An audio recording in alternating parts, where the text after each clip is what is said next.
The first time I broke one of the oracle bones, I thought it was an accident. Now I know better.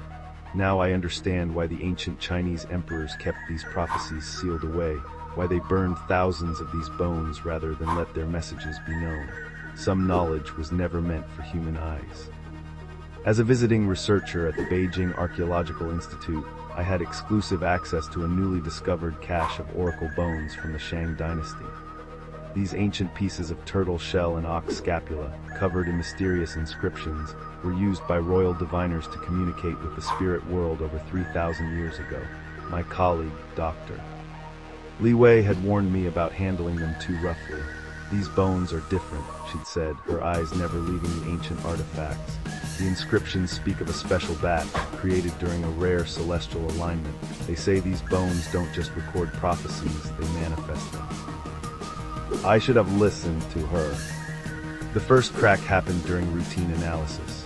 The bone, no larger than my palm, split cleanly along an ancient stress line.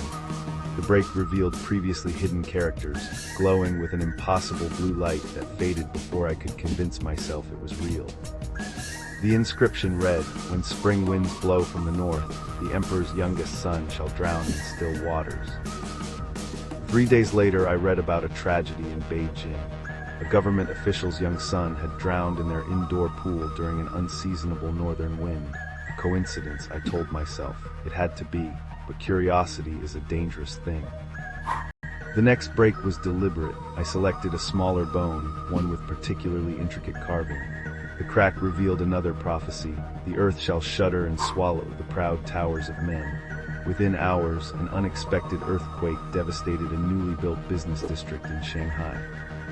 No one died, but the images of collapsing skyscrapers haunted my dreams.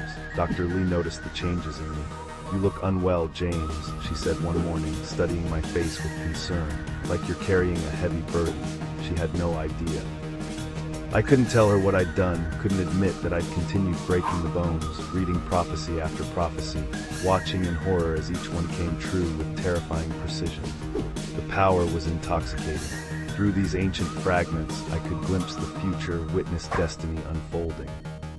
But with each broken bone, the prophecies grew darker, more personal. The seeker of knowledge shall lose what he holds most dear. That was the night my sister went blind, her world plunging into darkness without warning or explanation. Those who disturb the dragon's slumber shall face its wrath. The next day, strange symbols began appearing on my skin, ancient characters that burned like brands. They would fade by sunset, only to reappear in different configurations each morning. I tried to stop, but the bones called to me. Their whispers filled my dreams, promising revelations beyond human understanding. One night, in a fever of compulsion, I broke the largest bone in the collection. The prophecy it revealed chilled me to my core.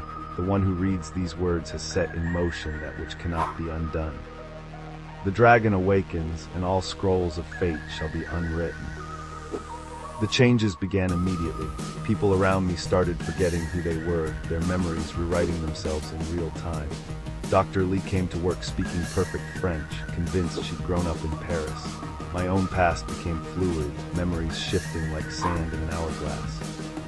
One moment I was American, the next British, then Chinese. The only constants were the bones and the growing awareness of what I'd unleashed. In my more lucid moments, I understood what the ancient diviners had discovered. These bones weren't just tools for reading destiny, they were its anchors. Each break released another thread of fate, allowing reality to unravel just a little more. The dragon they spoke of wasn't a mere mythological beast, it was time itself, coiled around the pillars of reality. Yesterday, I broke the final bone. The prophecy it revealed was simple: all paths lead to the beginning. I thought I understood what it meant, but I was wrong, so terribly wrong. This morning I woke to find Beijing transformed. The modern city had vanished, replaced by ancient buildings I recognized from historical texts. Through my window, I can see royal diviners in traditional robes, carrying familiar-looking bones toward the emperor's temple. One of them turns to look at me, and I recognize my own face, 3,000 years younger. I'm writing this account knowing it may never be read, or perhaps it has already been read countless times across countless cycles. The dragon script cannot be destroyed or denied. It can only be fulfilled again and again, each reader becoming both prophet and prophecy. I can hear footsteps approaching my door now. Soon, they will take me to the temple, where I will carve warnings into bones and shells, desperate messages to a future self who will inevitably ignore them. The cycle continues, the dragon stirs, and destiny laughs at our illusion of choice. If you're reading this, if you've found the bones, I beg you, leave them unbroken. But even as I write these words, I know it's futile. After all, I didn't listen either. None of us ever do. The dragon script ensures its own creation, an endless loop of discovery and destruction, prophecy and fulfillment. The door is opening. My time in this cycle is ending, or perhaps it's just beginning. In the end, with the dragon script, there's no difference at all.